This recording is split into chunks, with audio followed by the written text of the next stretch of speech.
Hi, my name is Rebecca Haley, and I am a birth and postpartum doula with Palouse Women's Wellness, and I am here today to talk to you about how you can support your loved one during their labor and birth. Now, today I want to talk about something really important, and that is how you, as the support person, can take care of yourself during the labor and birth process. Now, this may seem like it's not very important. After all, the person having the baby is doing so much work and needs so much. How could you possibly step away for even 1 second? I have seen that attitude in a lot of partners, and I am here to tell you that while I completely understand and empathize with it, in the long term, it will not serve you.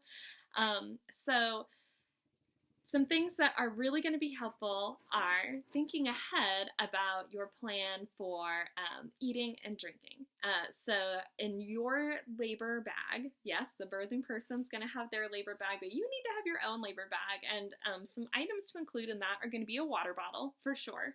You do not want to be dehydrated during labor and birth. It's quite a long process, typically, especially if it's someone's first baby. So bring a water bottle. Bring some non-perishable snacks. So maybe some granola bars or some nuts or some dried fruit, something that ideally is pretty easy just to take like small handfuls, so, you can kind of quickly eat something and then move back to supporting the laboring person. But also, the nice part about nuts is that they've got some protein and it's going to last you maybe a little bit longer than, a saltine or something like that. So that's kind of some prep work that you can do. You can also make sure to include some things like a spare change of clothes, a toothbrush, toothpaste, some good shoes, maybe 2 pairs of shoes. When I go to a labor and birth, I always bring an extra change of clothes. Every article of clothing I own, I've got 2, and then an extra pair of shoes. And I'll just say, sometimes labor and birth gets messy, and so you might want to have a spare change of clothes, including shoes. But so that's kind of on the prep end. Now, the harder part is making sure that you're monitoring your own food, drink, and sleep intake throughout the labor and birth process. So it's not uncommon for labor to start in the middle of the night, and that may mean that, multiple hours into the process, you've had no sleep for a long time. If you are the only support person that the laboring person has, I understand it might be hard, if not impossible, to try to take a little nap. But, if you have access to another support person who can kind of tag in with you and maybe you can go lie down for a little bit, that could be really helpful.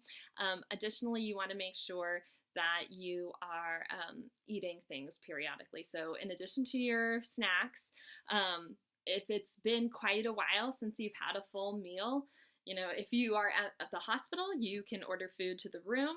If you are not in the hospital, hopefully on the way to, say, the birthing center or, on the way to the birthing center, maybe you grabbed something that's going to be a little more substantial that you can eat when you're ready. Or if you're going to be laboring at home, well, then you've got access to your kitchen right there. So those are some kind of things on the food element. Do not be afraid to eat something. If the birthing person is really sensitive to smells, you can just step outside of the room. It will be okay. Make sure you're getting plenty of fluids. And then also make sure you're getting some bathroom breaks. Oh my goodness, especially if, say, it's been a while and then someone says, okay, it's time to push. That is not the time to say, oh, I'll just hold it, because let me tell you, pushing can sometimes take hours. So definitely make sure, if nothing else, that you get a quick potty break before pushing starts. And then, maybe while you're on your bathroom break, couldn't hurt to have a little emotional check-in, especially the first time you experience a birth. Wow, it can be pretty emotional, especially since it's your loved one. So, I'm sorry, my dog is scratching at the door. I'll be right back.